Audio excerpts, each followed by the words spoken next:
Friends, welcome to Ajitha சமையல். நாம் இன்றைக்கி ஓணம் சிம்பிள் லன்ச் மெனு பார்க்க போகிறோம். ஓணம்க்கு நிறைய டிஷ்ஷஸ் சைட் டிஷ்லாம் பண்ணுவாங்க. நான் இன்றைக்கி ரொம்ப சிம்பிளாக தான் பண்ணியிருக்கேன்.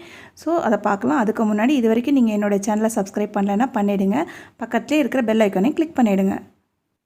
இப்போ நம்ம சமைக்க ஸ்டார்ட் பண்ணிடலாம். ஸ்டவ் ஆன் பண்ணி பாத்திரத்தை அடுப்பில் வச்சுருவோம். ஃபஸ்ட்டு சாம்பார் பண்ணிடலாம். ஸோ சாம்பாருக்கு நான் 2 டீஸ்பூன் எண்ணெய் ஊற்றிருக்கேன். கடுகு தாளிச்சிக்கலாம். கொஞ்சம் சீரகமும் வெந்தயமும் போட்டிருக்கேன். ஒரு 1/2 டீஸ்பூன் சீரகமும் ஒரு 1/4 டீஸ்பூன் அளவுக்கு வெந்தயம்.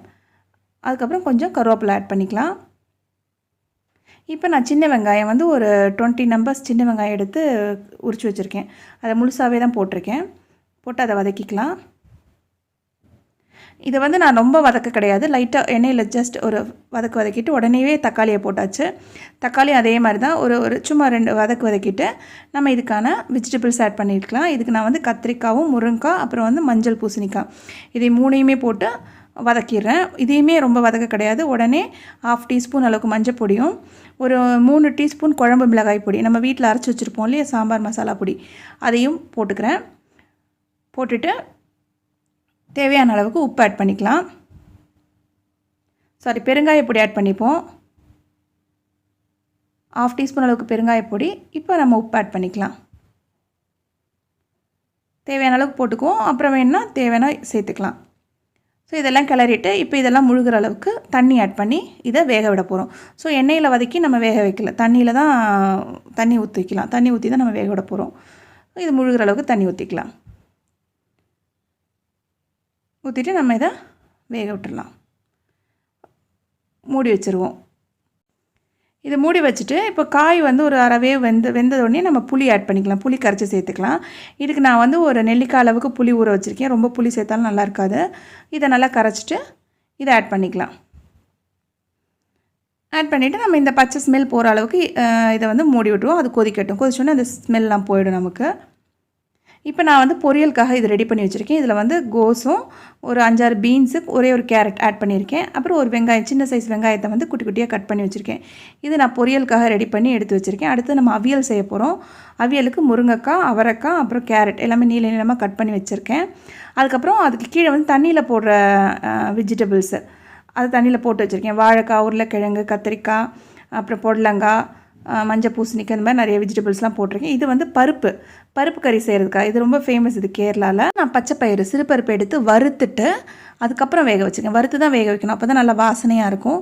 இது நான் பாசிப்பருப்பில் செஞ்சுருக்கேன். இது பச்சை பயிரையுமே இதேமாதிரி வறுத்து உடச்சி அதை செய்வாங்க. இப்போ நான் என்ன பண்ண போகிறேன்னா, அந்த பருப்புக்கு மசாலா, தேங்காய் மசாலா அரைக்கணும். அதுக்காக ரெடி பண்ணிகிட்ருக்கேன். இப்போ அது வெந்த பருப்பில் நான் கொஞ்சம் ஓரளவுக்கு லைட்டாக ஒரு 3/4 கிளாஸ் அளவுக்கு தண்ணி ஊற்றி கரைச்சி வச்சுருக்கேன். இப்போ இதுக்கு தேங்காய் ஒரு 1.5 கைப்பிடியும் கையில் கொஞ்சம் கூடவே போட்டிருக்கேன். அதுக்கப்புறம் ஒரு 2 பச்சை மிளகா, ஒரு 1/2 டீஸ்பூன் அளவுக்கு ஜீரகம், அப்புறம் ஒரு 1/2 டீஸ்பூனுக்கு மஞ்சள் பொடி. இதை நல்லா மையாக அரைச்சி எடுத்துக்கணும். ஓகே. இப்போ சாம்பார் அந்த புளி ஊற்றுனப்போ நல்லா கொதிச்சிக்கிட்டு இருக்கு. இப்போ நம்ம வேக வச்ச துவரம்பருப்பை ஆட் பண்ணிக்கலாம். இப்போ இதை ஆட் பண்ணிவிட்டு இதை கொதிக்கட்டும். நம்ம மூடி வச்சுருவோம். இப்போ நான் பருப்பு தாளிக்கிறதுக்காக குக்கரோட பாத்திரம் இருக்கே, அதை எடுத்து வச்சுருக்கேன். இப்போ நம்ம அந்த மசாலா அரைச்சாச்சு, அதை இந்த பருப்பில் ஆட் பண்ணிக்கலாம். ஆல்ரெடி நம்ம கொஞ்சம் தண்ணி ஊற்றி கரைச்சி வச்சுருக்கோம். ரொம்ப தண்ணியாகவே ஆக்கக்கூடாது. இது திக்காக தான் இருக்கணும். இதோட இதுவே அப்படி தான், திக்காக இருந்தால் தான் நல்லாயிருக்கும். இங்கே பாருங்கள், நல்லாயிருக்கு. ஸோ இதை நம்ம தாளிக்க வேண்டியதுதான். ரொம்ப சிம்பிளான ஒரு டிஷ் இது. இப்போ தேவையான அளவு உப்பு ஆட் பண்ணி கரைச்சி விட்ருவோம். இதுக்கு நான் தேங்காய் எண்ணெய் ஆட் பண்ணுறேன். இது 2 டீஸ்பூன் அளவுக்கு தேங்காய் எண்ணெய். அதுக்கப்புறம் கடுகு போட்டுட்டு 2 காஞ்ச மிளகாய் கிள்ளி போட்டிருக்கேன். கருவேப்பிலை ஆட் பண்ணிக்கலாம். எல்லாம் போட்டுட்டு ஒரு கிளறி விட்டுருவோம். எல்லாம் பொரிஞ்சதுக்கப்புறம் இந்த கலந்து வச்சுருக்க பருப்பு கறியை ஆட் பண்ணிக்கலாம். இது பச்சை பயிர்லேயுமே ஆட் பண்ணுவாங்க. பச்சை பயிரை வறுத்து பொடிச்சிட்டு அதை வேக வச்சு கூட இப்படி செய்வாங்க. ஸோ நான் பாசிப்பருப்பில் செஞ்சுருக்கேன். இப்படியும் செய்யலாம். இப்போ நம்ம சாம்பார் ரெடி ஆகிடுச்சு. நல்லா கொதிச்சு நல்லாயிருக்கு. கொஞ்சம் கொத்தமல்லி போட்டுட்டு இதையும் ஆஃப் பண்ணிவிடுவோம். அவ்வளோ, சாம்பார் ரெடி ஆகிடுச்சு. பருப்பு கறியும் ரெடி ஆகிடுச்சு. இது நம்ம கொதிக்க விடக்கூடாது. லைட்டாக அப்படி சுற்றி தான் விட்டுருக்கேன் சிம்மில் வச்சு. இது கொஞ்சம் ஒரு மாதிரி பபிள் மாதிரி வரும். ஸோ அந்த டைமில் நம்ம ஆஃப் பண்ணிடலாம். ஸோ சாம்பாரும் பருப்பு கறி ரெண்டுமே ரெடி ஆகிடுச்சு சூப்பராக. ஸோ இது ரெண்டையும் வேறு பவுலில் மாற்றி எடுத்து வச்சாச்சு. இப்போ நம்ம பொரியல் செஞ்சிடலாம். நான் வந்து இந்த முட்டைகோஸு இதெல்லாம் எடுத்து வச்சுருக்கேன் இல்லையா, இதுக்கு தேங்காய் இப்போ அதுக்கு மசாலா அரைக்கணும் பொரியலுக்கு. தேங்காய் கம்மியாக இருக்குது. ஸோ அம்மா வந்து தேங்காய் திருவிட்டுருக்காங்க. அந்த டைமில் நம்ம வந்து பாயசத்துக்கு ரெடி பண்ணிடலாம். நான் அடை பிரதமன் பண்ணலாம் அப்படின்றது, அடை கிடைக்கவே இல்லை எனக்கு. இது பால் அடை. ஸோ அதோடு நான் கொஞ்சம் ஜவ்வரிசி போட்டு செய்யலாம் அப்படின்னு ஒரு ஐடியா. ஏன்னா ரெண்டும் சேர்ந்து நல்லாயிருக்கும். ஜவ்வரிசியை கழுவி ஊற வச்சுருக்கேன். இப்போ பால் அடையும் வந்து நான் வந்து கழுவிட்டு தண்ணி எடுத்துகிட்ருக்கேன் வேக வைக்கிறதுக்காக. ஸோ இதை வேக வச்சிடலாம். இது வெந்துட்டுருக்கட்டும். ஏன்னா ஸ்டவ்வெல்லாம் ஃப்ரீயாக தான் இருக்குது. இப்போது ஜவ்வரிசி ஊறிக்கிட்டுருக்கு. இப்போ நம்ம இதுக்கு மசாலா அரைச்சிடலாம். ஏன்னா தேங்காய் வந்துருச்சு. ஸோ இதுக்கு வந்து ஒரு 1.5 கைப்பிடி அளவுக்கு தேங்காவும், ஒரு 3 பச்சை மிளகாய் போட்டுக்கலாம், 1/2 டீஸ்பூன் சீரகம், 3 பச்சை மிளகாய். காரம் வேணும்னா நீங்கள் ஒரு பச்சை மிளகாய் ஆட் பண்ணிக்கோங்க, 3 போதும். 2 பல் பூண்டு தோலுலாம் எடுக்காமல் அப்படியே, ஒரு 1/4 டீஸ்பூன் அளவுக்கு மஞ்சள் பொடி. இதை வந்து கொரன்னு அரைச்சிக்கணும். நல்லா நைஸாக இல்லாமல் கொரன்னு அரைச்சிட்டு, இப்போ நான் அந்த கோஸு, கேரட்டு, பீன்ஸ் எல்லாம் ஒரு பவுலில் கொட்டியிருக்கேன். அதுலேயே வந்து இந்த அரைச்ச மசாலாவையும் போட்டாச்சு. அதோடு நம்ம அந்த ஒரு வெங்காயம் கட் பண்ணி வச்சுருக்கோம், அதையும் போட்டுருக்கலாம். போட்டுட்டு இது எல்லாத்தையும் ஒன்றா நல்லா பிசைஞ்சு விட்டுறணும். இப்போ அந்த அரைச்ச மிக்சியில் கொஞ்சம் ஒட்டிகிட்டு இருந்தது, அதில் கொஞ்சம் தண்ணி கலந்து இதில் ஊற்றியாச்சு. லைட்டாக தேவையான அளவுக்கு உப்பு. ரொம்ப தண்ணியெல்லாம் சேர்க்கவே வேண்டாம். மொத்தமே நான் ஒரு 1/4 டம்ளர் அளவுக்கு தான் சேர்த்துருப்பேன். ஸோ இது எல்லாத்தையும் நல்லா மிக்ஸ் ஆகிற அளவுக்கு நல்லா பிசைஞ்சு விட்ருவோம். பிசைஞ்சாச்சு. இப்போ நம்ம வந்து ஒரு கடாயை வச்சிடலாம் பொரியல் செய்கிறதுக்காக. இது மாதிரி செஞ்சு பாருங்கள், ரொம்ப நல்லாயிருக்கும், அருமையாக இருக்கும், டேஸ்ட்டாகவும் இருக்கும்.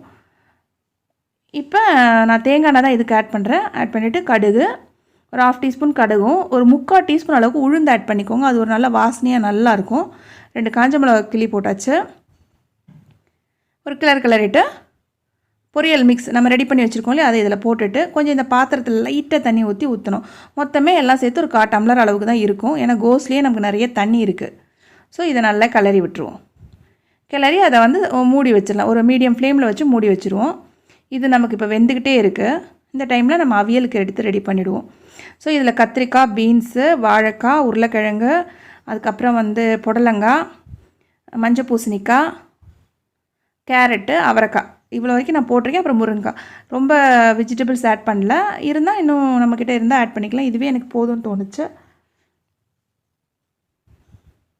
ஸோ இதெல்லாம் போட்டுட்டு லைட்டாக ஒரு 1/2 டீஸ்பூன் மஞ்சள் பொடி. இப்போ வந்து லைட்டாக உப்பு ஆட் பண்ணிக்கலாம். உப்பு ஆட் பண்ணி எல்லாத்தையும் மிக்ஸ் பண்ணி விட்டுடலாம். இதுக்கு வந்து தண்ணி வந்து முழுகிற அளவுக்குலாம் வைக்கவே கூடாது அவியலுக்கு. தண்ணி அடியிலையும் காய் தான் மேலே இருக்கும். ஸோ இதை எல்லாத்தையும் நல்லா மிக்ஸ் பண்ணி கிளறி விட்டுருவோம். ஒரு குலுக்கிட்டு இதை வேக வச்சிடலாம். நான் வந்து இப்போ முருங்கைக்காய் போட மாட்டேன். இது ஒரு 1/2 வேவ் வந்ததுக்கப்புறம் தான் முருங்கைக்காய் போடணும். இல்லைனா முருங்கைக்காய் வெந்து ரொம்ப ஒரு மாதிரி ஆகிடும். ஸோ அந்த டைம் போட்டால் நல்லாயிருக்கும். இப்போ பாலடை வந்து வெந்துடுச்சு. ஸோ இதை மாற்றிட்டு நம்ம வந்து அவியலுக்கு வச்சுருவோம் அதே இடத்துல. இப்போ அவியலுக்கு வச்சாச்சு. பொரியல் ரெடி ஆகிட்டுருக்கு. இன்னும் கொஞ்சம் நேரம் ஆகணும். ஸோ மூடி வச்சுருவோம். இப்போ அவியல் வந்து வேகட்டும். ஒரு 10 நிமிஷம் மூடி வச்சிடலாம். ஒரு 1/2 வேவ் வந்தோடனே நம்ம வந்து முருங்கைக்காவை ஆட் பண்ணணும். இப்போ வந்து நான் அவியலுக்கு தேங்காய் மசாலா அரைச்சிடலாம். இதுக்கு வந்து நான் கொஞ்சம் தேங்காய் கூட போட்டிருக்கேன். 2 கைப்பிடி அளவுக்கு தேங்காய் போட்டிருக்கேன். ஒரு 3 பச்சை மிளகா உடச்சி போட்டிருக்கேன். அப்புறம் வந்து 1/2 ஜீரகம், 3 பல் பூண்டு. இதில் வந்து ஒரு கிளறி விட்டுருவோம். இப்போ அம்மா வந்து மாங்காவை கட் பண்ணிகிட்ருக்காங்க. இது எதுக்குன்னா இன்ஸ்டன்ட் ஊறுகாய், உடனே செய்கிறது இது. ஸோ அந்த மாங்காவை வந்து குட்டி குட்டியாக கட் பண்ணிகிட்ருக்காங்க. இப்போ நம்ம என்ன பண்ணுவோன்னா, அந்த ஜவ்வரிசியை ஊற வச்சு வச்சுருந்தோம் இல்லையா, அதை வேக வச்சு எடுத்துடலாம் பாயசத்துக்காக. இப்போ அவியலில் வந்து காய் வந்து ஓரளவுக்கு வெந்திருக்கு பாருங்கள். அவ்வே வந்துருச்சு. இந்த டைமில் நம்ம முருங்காவை போட்டு ஒரு கிளறி மூடி வச்சிடலாம். இது வெந்து வந்தோடனே நம்ம அரைச்ச மசாலாவை இதில் ஆட் பண்ணிக்கலாம். இப்போ பொரியல் வந்து ரெடி ஆகிடுச்சு. நம்ம இதை ஒரு பவுலில் மாற்றிக்கலாம். பாருங்கள் எப்படி நல்லா தண்ணியை ஆட் பண்ணவே கிடையாது. நல்லா வந்துருச்சு பாருங்கள். சூப்பராக இருக்கும், டேஸ்ட்டாக இருக்கும். இதையும் எடுத்து வச்சுருவோம். இப்போ அவியல் வந்து வெந்திருக்கு. முருங்காவும் ஓரளவுக்கு நல்லா வெந்து வந்துருச்சு. இந்த டைமில் மசாலாவோடு சேர்த்து வேக வச்சிட வேண்டியதான். ரொம்ப நேரம் இல்லை, ஒரு நிமிஷம் 2 நிமிஷம் இருக்கும், அவ்வளோதான். நமக்கு தெரியும் அதை எடுத்து பார்த்தா. கிளறி மூடி வச்சிடலாம். அதுக்கப்புறம் ஒரு தேங்காய் எண்ணெய் ஊற்றி கிளறி எடுத்துட வேண்டியதான். தாளிக்கிறது அதெல்லாம் எதுவுமே கிடையாது அவியலுக்கு. மூடி வச்சுருவோம். இப்போ அம்மா மாங்காய் கட் பண்ணிகிட்டு இருந்தாங்க இல்லையா, நம்ம இன்ஸ்டன்ட் மாங்காய் ஊறுகாய் ரெடி பண்ண போகிறோம். இது கேரளாலேருந்து ஓணத்துக்கு கண்டிப்பாக எல்லா வீட்லேயும் செய்வாங்க. தண்ணி கொதிச்சிட்ருக்கு. ஸோ ரைஸ் போட்டுருவோம். அரிசி ஊற வச்சுட்டு இருந்தேன் கழுவி. ஸோ அதையும் ஆட் பண்ணிடலாம். ஊற வச்சு போடும்போது ரைஸ் நல்லா துரு நல்லா வரும், சீக்கிரமாகவே வெந்துடும். எண்ணெய் சூடாயிடுச்சு. நான் வந்து 3 டேபிள் ஸ்பூன் அளவுக்கு நல்லெண்ணெய் ஆட் பண்ணியிருக்கேன். அதுக்கு கடுகு, ஒரு 1/4 டீஸ்பூன் அளவுக்கு வெந்தயம், அப்புறம் காஞ்ச மிளகா 2 காஞ்ச மிளகா கிள்ளி போட்டிருக்கேன். பெருங்காய பொடி போட்டுட்டு ஒரு 3 டீஸ்பூன் அளவுக்கு 2 டீஸ்பூன் அளவுக்கு தனி மிளகா பொடியும் 1 டீஸ்பூன் அளவுக்கு நம்ம வீட்டில் அரைப்போம்ல மசாலா பொடி அது 1 டீஸ்பூன் போட்டு கிளறிட்டு மாங்காவை போட்டு மிக்ஸ் பண்ணி எடுத்துட வேண்டியது தான். வேறு எதுவுமே பண்ண போகிறதில்ல. வேக வைக்கிறது அதெல்லாம் எதுவுமே கிடையாது. சும்மா அது ஒரு கிளறி எடுத்துட வேண்டியது தான். இது நீங்கள் பார்த்தீங்கன்னா அவ்வளோ டேஸ்ட்டாக சூப்பராக இருக்கும். ஒரு வாட்டி ட்ரை பண்ணி பாருங்கள். மாங்காய் இருந்துச்சுன்னா ட்ரை பண்ணி பாருங்கள், அருமையாக இருக்கும். ஸோ நமக்கு அவியல் ரெடி ஆகிடுச்சு. தேங்காய் எண்ணெய் ஊற்றி எடுத்துட வேண்டியதான். நிறைய பேர் ஆறுனதுக்கப்புறம் தயிர் ஊற்றுவாங்க. ஆனால் அதுக்கப்புறம் மொத்தமாக நம்ம ஊற்றி வச்சிட்டோன்னா அது நல்லா புளிச்சு ஒரு மாதிரி ஆகிடும். ஸோ நான் தயிர் ஆட் பண்ண மாட்டேன் அவியலுக்கு. வேணும்னா அந்த டைமில் யாராவது யூஸ் பண்ணிப்பாங்க, அவ்வளோதான். மற்றபடி நான் மொத்தமாகலாம் ஊற்றி வைக்கவே மாட்டேன். நான் தயிர் ஊற்றி சாப்பிட மாட்டேன். அதில் எனக்கு இப்படி பண்ணால் தான் பிடிக்கும். இதே மாதிரி செஞ்சு பாருங்கள், ரொம்ப நல்லா வரும், நல்லாவும் இருக்கும். ஸோ மாங்காவும் ரெடி ஆகிடுச்சு, அவியலும் ரெடி ஆகிடுச்சு. ரெண்டையும் வேறு பவுலில் மாற்றி எடுத்து வச்சிடலாம். அடுத்தது நம்ம வந்து இப்போது இஞ்சி கறி செய்ய போகிறாங்க. அம்மா வந்து இஞ்சியை வந்து புளி இஞ்சி ரெடி பண்ணிகிட்ருக்காங்க. அதுக்குள்ளே நம்ம பாலடைய வேக வச்சுருந்தோம் இல்லையா, அதை அப்படியே போட்டு செய்ய முடியாது. அதை தண்ணியில் அலசி எடுக்கணும். அப்போ தான் அது நல்லா வந்து துருன்னு நல்லா இதே போல் வரும். ஆக்சுவலாக எப்போவுமே நான் அடை பிரதமனுக்கு அடை வாங்கி செய்வேன். இந்த வாட்டி கிடைக்கல. இப்போ வந்து நான் 200 கிராம் பால் அடைக்கு 400 கிராம் வெல்லம் எடுத்திருக்கேன். இதுவே போதும். உங்களுக்கு இனிப்பு வேணும்னா கொஞ்சம் ஆட் பண்ணிக்கோங்க. இதை வந்து கரைச்சி எடுத்துடலாம். இப்போ இது நல்லா கரைஞ்சிருச்சு. ஸோ நான் வந்து டஸ்ட்டுக்காக தான் அந்த மாதிரி கரைச்சி எடுத்துக்கிறேன். இப்போ நம்ம வந்து ஒரு வாணலியை வச்சுட்டு இஞ்சி கறி செய்ய ஆரம்பிச்சிடலாம். இதுக்கு நான் வந்து அதே மாதிரி ஒரு 4 டேபிள் ஸ்பூன் அளவுக்கு நல்லெண்ணெய் ஆட் பண்ணிவிட்டு அதில் தான் நம்ம இஞ்சியை நல்லா பொரிச்சு எடுக்கணும். ஆல்ரெடி நான் இஞ்சி கறி தனியாக போட்டிருக்கேன் ஒரு வீடியோ, லிங்க் கீழே கொடுக்குறேன், வேணால் பாருங்கள். நல்லா பொரிச்சு எடுக்கணும். ஸோ இது பொரியறதுக்குள்ளே நம்ம பாயசத்துக்கு ரெடி பண்ணிவிடுவோம். ஸ்டவ் ஆன் பண்ணி பாத்திரம் வச்சுருவோம். பாயசத்துக்கு ஒரு அகலமான பாத்திரமாக இருந்தால் ரொம்ப நல்லாயிருக்கும். அதுக்காக இது வைக்கிறேன். இப்போ இதில் வந்து அந்த கரைச்சி வச்ச வெல்லத்தை வந்து வடிகட்டி ஊற்றிடலாம். டஸ்ட்டெல்லாம் இல்லாமல் இருக்கும், அதுக்காக தான் வடிகட்டுறது. ஊற்றிட்டு நம்ம கழுவி எடுத்து வச்சுருக்கோம் இல்லையா அந்த பால் அடை, அதை வந்து பால் அடையை வந்து இதில் ஆட் பண்ணிக்கலாம். அது ஆல்ரெடி வேக வச்சது தான். ஸோ இதில் போட்டுட்டு கொஞ்சம் நேரம் அது கொதிச்சிட்டு இருக்கட்டும். நல்லா துருன்னு வந்துருச்சு. இதை நல்லா கிளறி விட்டுருவோம், கொதிக்கட்டும். ரொம்ப நேரம் கிடையாது, ஒரு 2லேருந்து 3 நிமிஷம் இருக்கும். அதோட நான் அதுக்கு அடுத்தது வந்து ஜவ்வரிசி ஆட் பண்ணிப்பேன். இப்போ தேங்காய் பால் எடுத்து வச்சுருக்கேன். அரை முடி தேங்காய் துருவி அதில் பால் எடுத்து வச்சுருக்கேன். அதுக்கப்புறமா ஜவ்வரிசியை வேக வச்சு வச்சுருக்கேன். இந்த ஜவ்வரிசியை இப்போ இதில் ஆட் பண்ணிக்குவோம். இது வந்து திடீர்னு தோண ஐடியா, ஆனால் ரொம்ப சூப்பராக இருந்தது, நல்லா இருந்துச்சு. இது மாதிரி செஞ்சு பாருங்கள், அருமையாக இருந்தது. நிறைய பேர் பாலடையை வந்து பால் நம்ம நார்மல் பால் இருக்குல்லையே அதை ஊற்றி கூட செய்வாங்க. நான் வந்து இந்த மாதிரி வெல்லம் போட்டு செய்கிறேன் இந்த வாட்டி.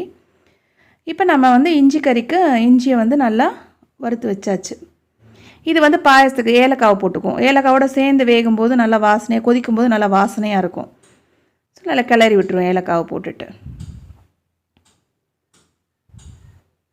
இப்போ இது கொதிச்சிக்கிட்டு இருக்கு. இந்த டைமில் வந்து நம்ம தேங்காய் பால் ஆட் பண்ணிக்கலாம். கிட்டத்தட்ட அது போட்டு ஒரு 5 நிமிஷம் ஆயிருக்கு, அவ்வளோதான். தேங்காய் பால் ஊற்றுனதுக்கப்புறமா கொதிக்க விடவே கூடாது. சிம்மில் மீடியம் ஃப்ளேமில் வச்சு நம்ம சுற்றி விட்டுட்டு தான் இருக்கணும். கொதிச்சா நல்லா டேஸ்ட் இருக்காது, நல்லாவும் இருக்காது. இந்த பாயசத்துக்கு முக்கியமே இது ஒன்று தான். கொஞ்சம் டைமும் கொஞ்சம் இதுக்கு மட்டும்தான் டைம் ஆகும். ஸோ பாருங்கள், இப்படி சுற்றி விட்டுட்டு தான் இருக்கணும் மீடியம் ஃப்ளேமில் வச்சுட்டு. இப்போ தண்ணியாக இருக்கும், அதுக்கப்புறம் போக போக குறுகி நல்லா கெட்டியாக அழகாக வந்துடும். ஸோ அதை சிம்மில் வச்சுருவோம். அதுக்குள்ளே நம்ம இந்த ஊறுகாவை பார்த்துடலாம், இஞ்சி கறியை. இதுக்கும் அதே தான், கடுகு, 1/4 டீஸ்பூன் வெந்தயம் போட்டு பண்ணிவிட்டு, அதுக்கப்புறம் இதுக்கு வந்து 1/2 டீஸ்பூன் அளவுக்கு தனியா பவுடர் ஆட் பண்ணுறோம். 2 டீஸ்பூன் அளவுக்கு தனி மிளகாய் பொடி, ரெட் சில்லி பவுடர், அப்புறம் பெருங்காயப்பொடி 1/2 டீஸ்பூன் அளவுக்கு பெருங்காயப்பொடி ஆட் பண்ணி கிளறி விட்டுட்டு, நான் வந்து இதுக்கு தேவையான அளவுக்கு உப்பு ஆட் பண்ணிக்கோங்க. இதுக்கு வந்து ஒரு லெமன் சைஸுக்கு புளி எடுத்து ஊற வச்சு திக்காக, அதை பாருங்கள் திக்காக கரைச்சி வச்சுருக்கேன். தண்ணியாகவே இல்லை, திக்காக கரைச்சி வச்சுருக்கேன்.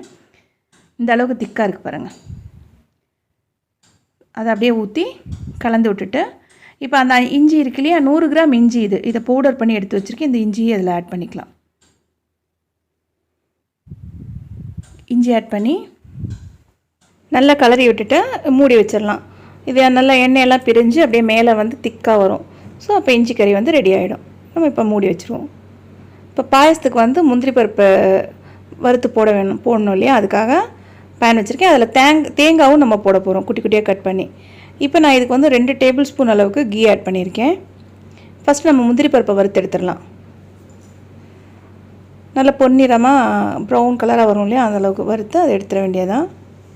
இது தேங்காய். நான் வந்து அதே வறுத்தோம்லையே அதே நெய்லேயே நம்ம அந்த குட்டி குட்டியாக கட் பண்ணி வச்சுருக்க தேங்காவையும் வறுத்துடலாம்.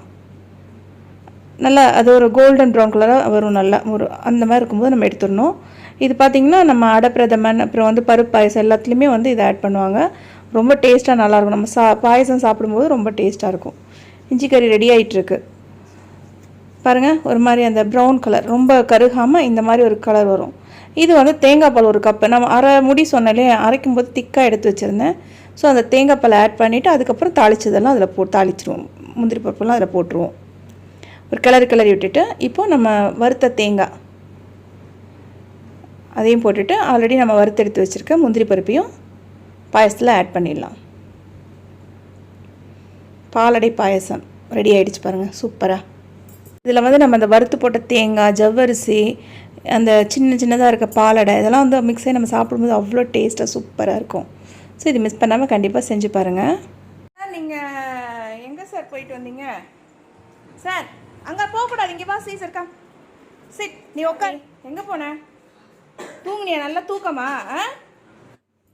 இவங்க தான் நம்ம வீட்டோட செல்லக்குட்டி. ஸோ சார் ரொம்ப நல்லா தூங்கிட்டு எழுந்து வராங்க. ஏன்னா லஞ்ச் டைம் ஆகிடுச்சு, சாப்பிட்றதுக்காக வந்திருக்காங்க. ஏன் அந்த சைடு போகிறாருன்னா அவரோட ஸ்நாக்ஸ்லாம் அங்கே தான் இருக்குன்னு அவருக்கு தெரியும். ஸோ அதுக்காக வந்திருக்காரு சாப்பிட்றதுக்காக. இப்போ நம்மளுடைய பாயசம் ரெடி ஆகிடுச்சு பாருங்கள். நல்லா திக்காக நல்லா வந்துருச்சு. ஸோ இதையும் ஒரு பவுலில் மாற்றி எடுத்து வச்சிடலாம். அப்புறம் பப்படம் இதையும் பொரிச்சு எடுத்துடலாம். அவ்வளோதான், நம்மளுடைய சமையல் முடிஞ்சிருச்சு. இனிமேல் சாப்பிட வேண்டியது தான். இந்த வீடியோ உங்கள் எல்லாருக்கும் பிடிச்சிருக்கும் அப்படின்னு நான் நினைக்கிறேன். இது கண்டிப்பாக மிஸ் பண்ணாமல் வந்து பார்த்துட்டு ஏதாவது ஒரு டிஷ்ஷாவது செஞ்சு பாருங்கள். அதுலேயும் அந்த பருப்பு குழம்பு செஞ்சேன் இல்லையா, அது வந்து ரொம்ப நல்லாயிருக்கும். நம்ம நார்மலாகவே குழந்தைங்களுக்கு அதை செஞ்சுட்டு கொஞ்சம் நெய் ஊற்றி அப்பளம் வச்சு கொடுத்தோன்னா அவ்வளோ டேஸ்ட்டாக இருக்கும். ஸோ மிஸ் பண்ணாதீங்க, செஞ்சு பாருங்கள். இந்த வீடியோ உங்கள் எல்லாருக்கும் பிடிச்சிருக்கும்னு நினைக்கிறேன். பிடிச்சிருந்துச்சுன்னா லைக் பண்ணுங்கள், ஷேர் பண்ணுங்கள், சப்ஸ்கிரைப் பண்ணுங்கள், பக்கத்தில் இருக்க பெல் ஐக்கானை கிளிக் பண்ணுங்கள் friends. Okay, bye, see you.